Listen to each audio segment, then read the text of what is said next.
It was the afternoon of April 7, 1844, just a few short months before the tragedy at Carthage jail would change history forever. The air in Nauvoo was thick with anticipation as thousands gathered in a grove near the temple site. They stood shoulder to shoulder, straining to hear the voice of the prophet Joseph Smith delivering what we now call the King Follett Discourse.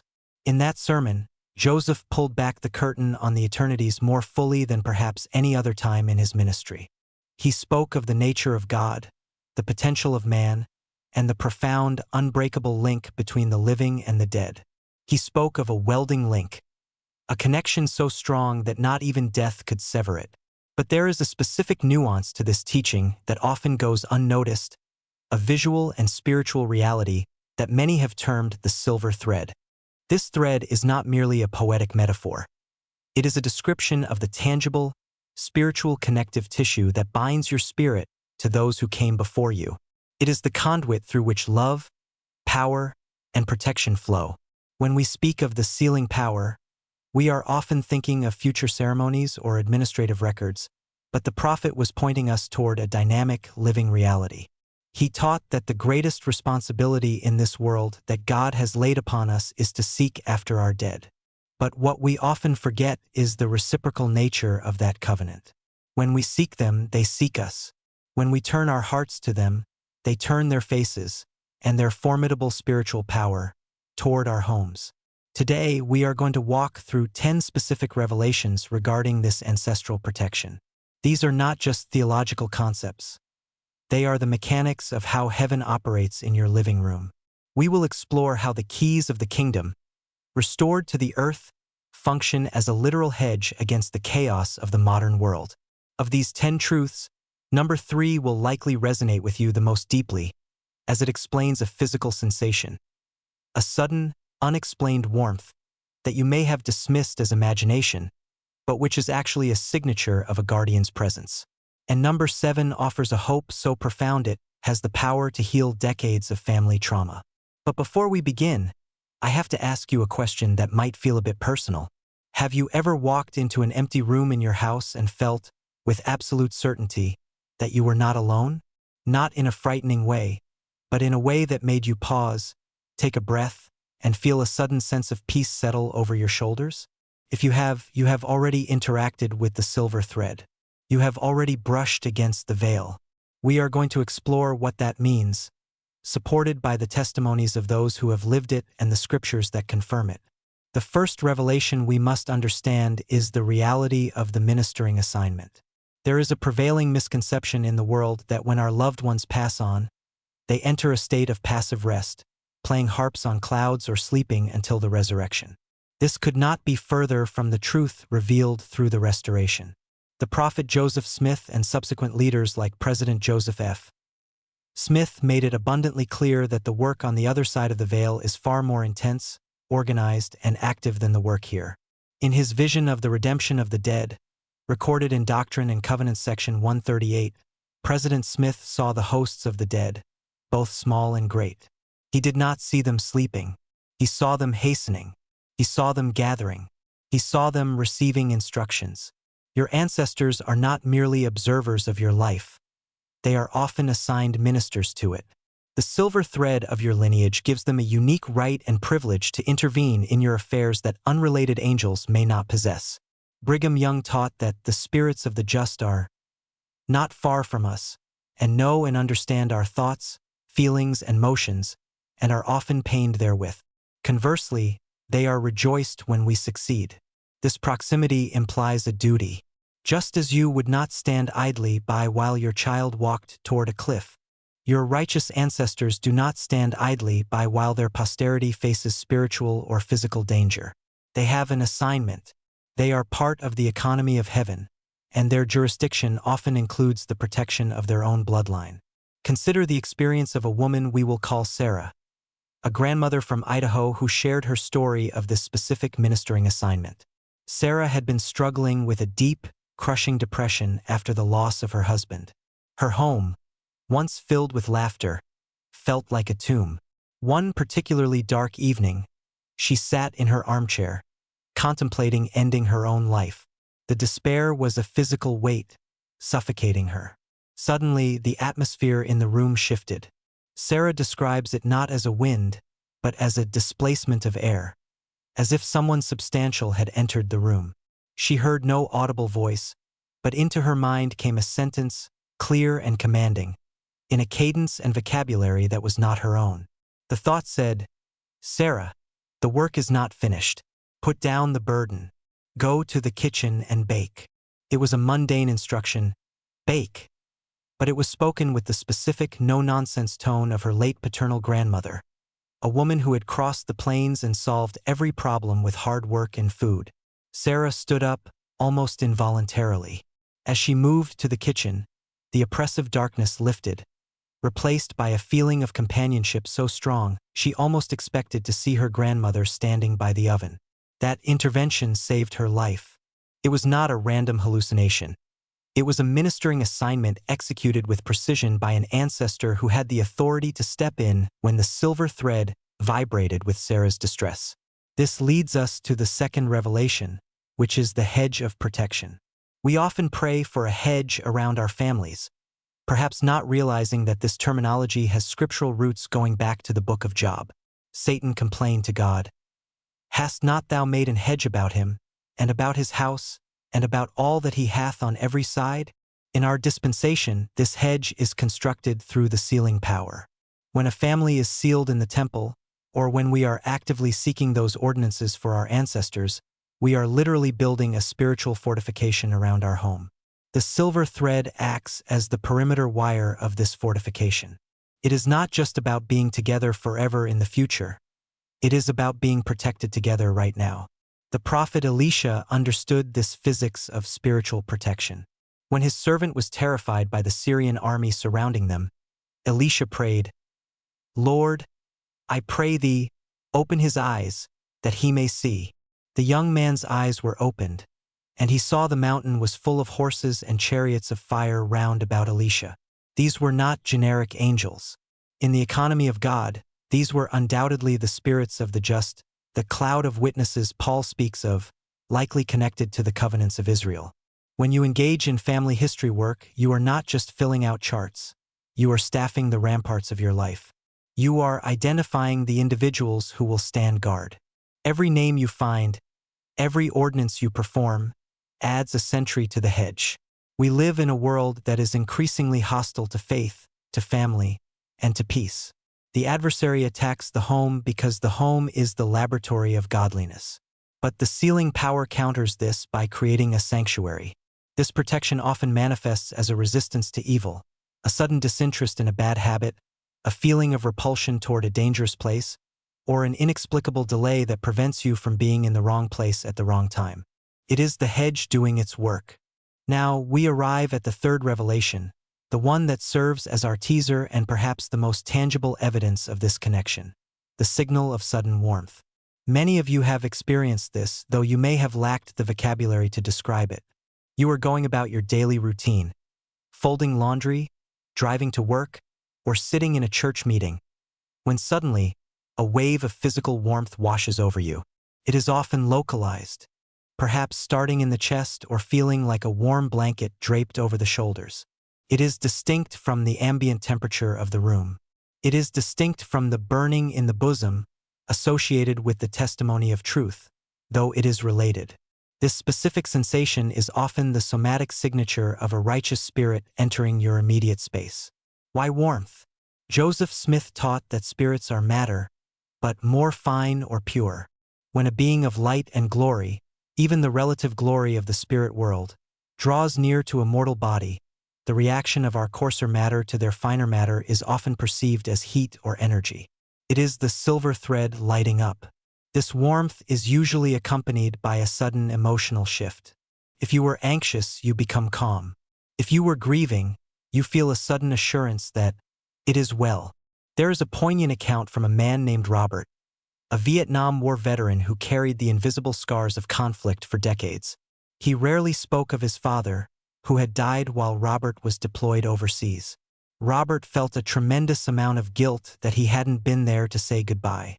One afternoon, 40 years later, Robert was sitting on his porch, watching a storm roll in, feeling the old familiar ache of loneliness and regret.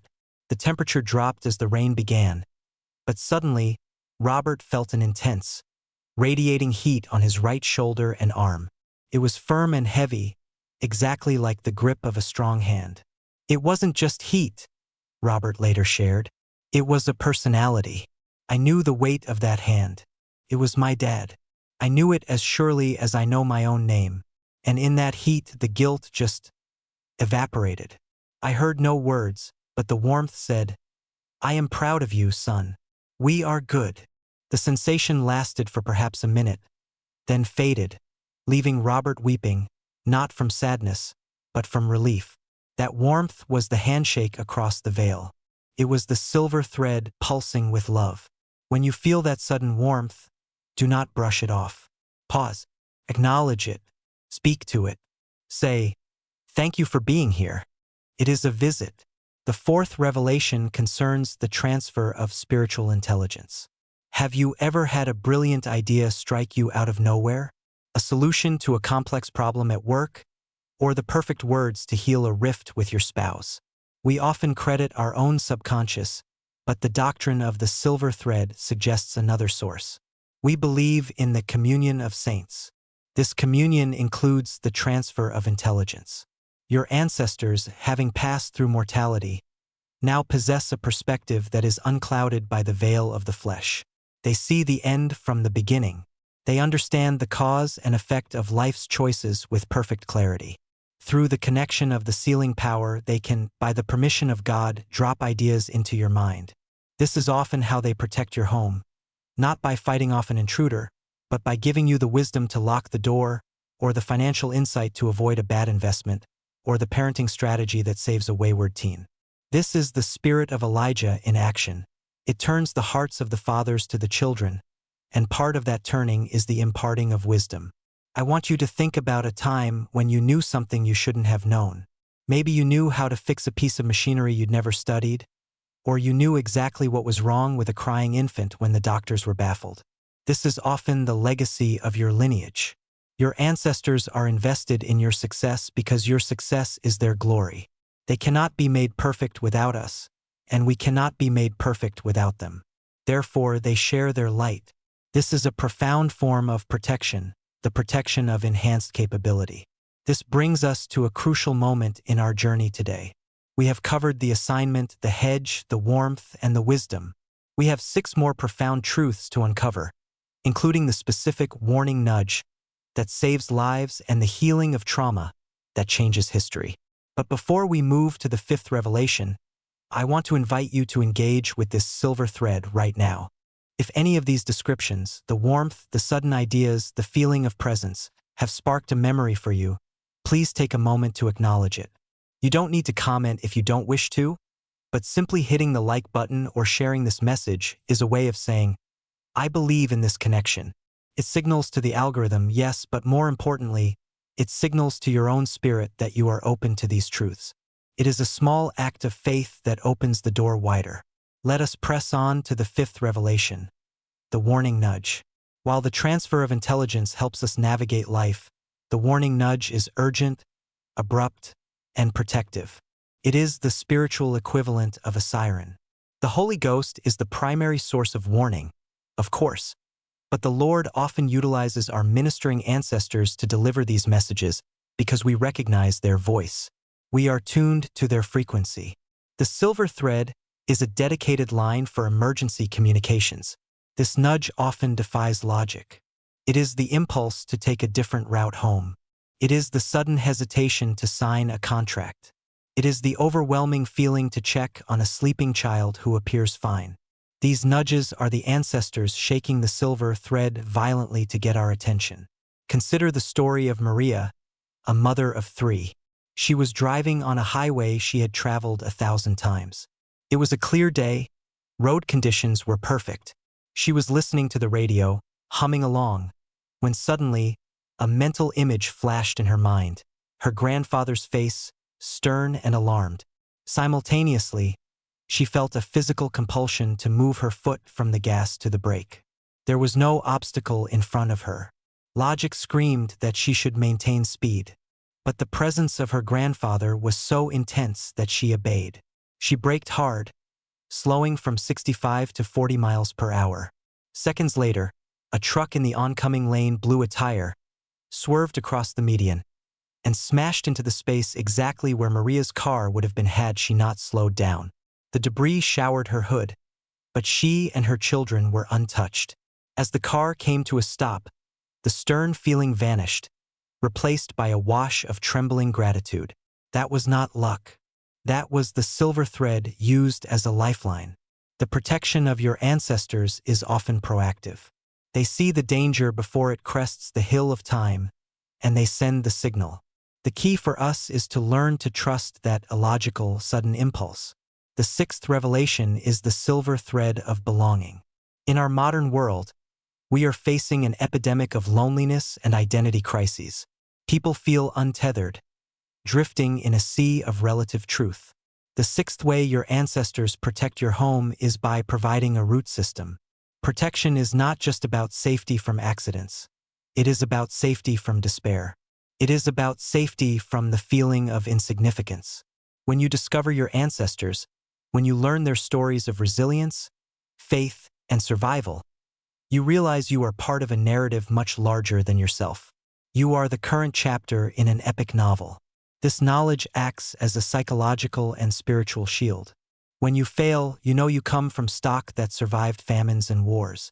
When you doubt, you can lean on the faith of a great-great-grandmother who walked 1,000 miles for her testimony. This sense of belonging is a fortress. It protects your children from peer pressure because they know who they are. They are not just individuals trying to fit in.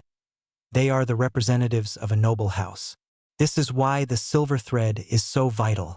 It anchors us. It tells us, you belong to us and we belong to you. Revelation number 7 is perhaps the most difficult for some, but also the most liberating, healing generational trauma. Some of you may be thinking, my ancestors weren't angels. They were abusive or absent or addicted. I don't want them protecting my home. This is a valid and painful reality. But the beauty of the gospel and the sealing power is that it works in both directions. The silver thread is a conduit for healing. The revelation is this: the dead can change. Repentance is possible in the spirit world. The gospel is preached to them. When an ancestor who caused pain in life accepts the gospel and repents on the other side, their desire often turns to making restitution to the living. They cannot undo the past, but they can help heal the present. They can become the fiercest protectors of the very descendants they once hurt or neglected. James shared a powerful testimony regarding this. His father had been an alcoholic, a man of rage who made James's childhood a nightmare. When his father died, James felt only relief. He wanted nothing to do with the man. Years later, James found himself slipping into similar patterns of anger with his own children. He was terrified. He went to the temple not to do work for his father, but to pray for help. While there, he felt a distinct impression. Your father has changed. He wants to help you break this chain.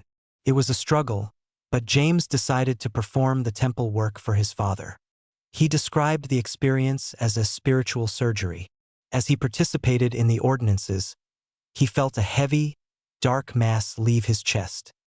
He felt his father's spirit, not as the angry drunk, but as a humble, weeping penitent. From that day forward, James felt a new strength to control his temper. He realized that his father, now healed and repentant, was fighting the battle with him. The silver thread had been scrubbed clean. The protection was now flowing where the poison once had. The eighth revelation centers on the angel's round about you promise. In the Doctrine and Covenants, the Lord promises, I will go before your face. I will be on your right hand and on your left, and my spirit shall be in your hearts, and mine angels round about you to bear you up. We often interpret mine angels as generic heavenly beings, but Elder Jeffrey R. Holland and others have taught that these angels are most often our own kindred. The specific mechanism here is the authority of the priesthood. The keys of the kingdom delivered by Elijah in the Kirtland Temple in 1836 were specifically to turn the hearts. This turning creates a battalion. When you send a missionary out into the field, Or when a child goes off to college, you can claim this promise. You can pray, "Father, please dispatch their ancestors to be round about them." This is a literal request. It authorizes the release of specific spiritual resources. We have accounts of missionaries seeing guardians in dreams, or being protected from assaults because the attackers saw large men standing behind the elder who was actually alone. These are the legions of the family. The silver thread can stretch across oceans. Your prayers in your home can activate ancestral protection for a grandchild in a foreign land. Revelation number 9 is about activating the connection. The protection is available, but it must be invited. This is the law of agency. Our ancestors are polite. They generally will not intrude where they are not welcome. We activate the silver thread through conversation and memory. We activate it by hanging their photos on our walls. We activate it by telling their stories at the dinner table. We activate it most powerfully by performing their temple work. When we do these things, we are essentially leaving the front door open for them. We are saying, "You are welcome here." A woman named Linda shared a story of finding a lost record. She had been searching for her great-grandmother's maiden name for years. It was a brick wall. One day, she simply prayed, "Grandma, I want to find you. I want to seal you to us. Please help me." She felt an urge to go to a used bookstore she had never visited. She walked to the back, pulled a random local history book off the shelf, and the book fell open to a page with a photograph of a family. The caption listed the names. There was her great-grandmother. The book literally fell open to the answer. That is activation. When we call, they answer. Finally, the 10th revelation, the eternal reunion. The ultimate purpose of the silver thread and the protection it offers is not just to keep us safe from car accidents or house fires. It is to ensure that we arrive safely home to the celestial kingdom. The protection is focused on our salvation. Your ancestors are protecting your testimony. They are protecting your covenants. They are the welding link that pulls you up the chain to God. Joseph Smith saw a vision of the resurrection where families were greeting each other, mothers pulling children from their graves, husbands embracing wives. The joy was so intense it defied description. This is the goal. The silver thread is the rope they throw down to us. They are anchored on higher ground and they are pulling. Every nudge, every warm feeling, every sudden thought is a tug on that rope, helping us climb. So, as we conclude, I want you to look at your home differently. Look at the empty chairs. Look at the photos on the wall. You are not living alone. You are living in a house protected by a legion of those who love you with a perfect, veiled love. The silver thread is strong. It is bright, and it is tied specifically to you. Here is my invitation to you. This week, pick one ancestor. Find their name, learn one story about them, or just speak their name out loud in your home. Ask God to let them be a hedge about you. And then pay attention. Watch for the warmth. Listen for the thought. Trust the nudge. The veil is thinner than you think, and the love that flows through it is the most powerful force in the universe. Bind your family. Trust the promise. And know that they are watching.